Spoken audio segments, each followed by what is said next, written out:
You have no idea how God is prepared to bless you.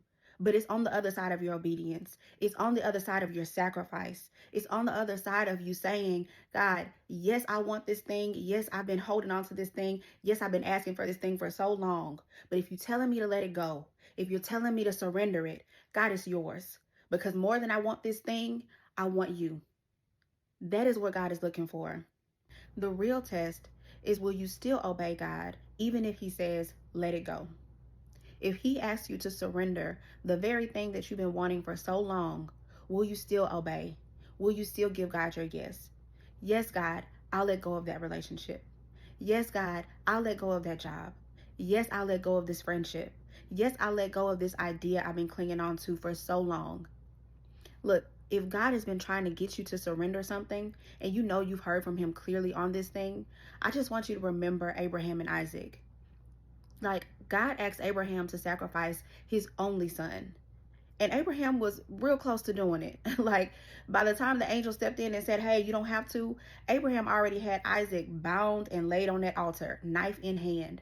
That is just how committed Abraham was to obeying God, to saying, yes, God, I fear you enough. I love you enough. I respect you enough that if you're telling me to sacrifice anything, it's yours.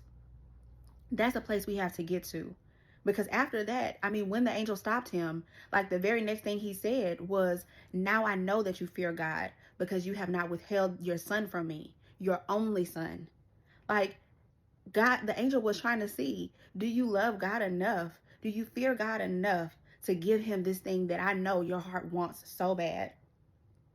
And for some of us, that's where we are. And you don't know it's a test, but that's the whole point, is that God is looking for your obedience.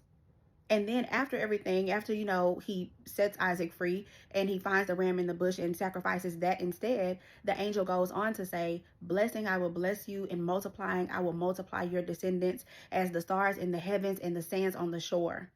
Meaning that not only were Abraham and Isaac blessed in that moment, but even his descendants to come were going to be blessed from his obedience, from his yes.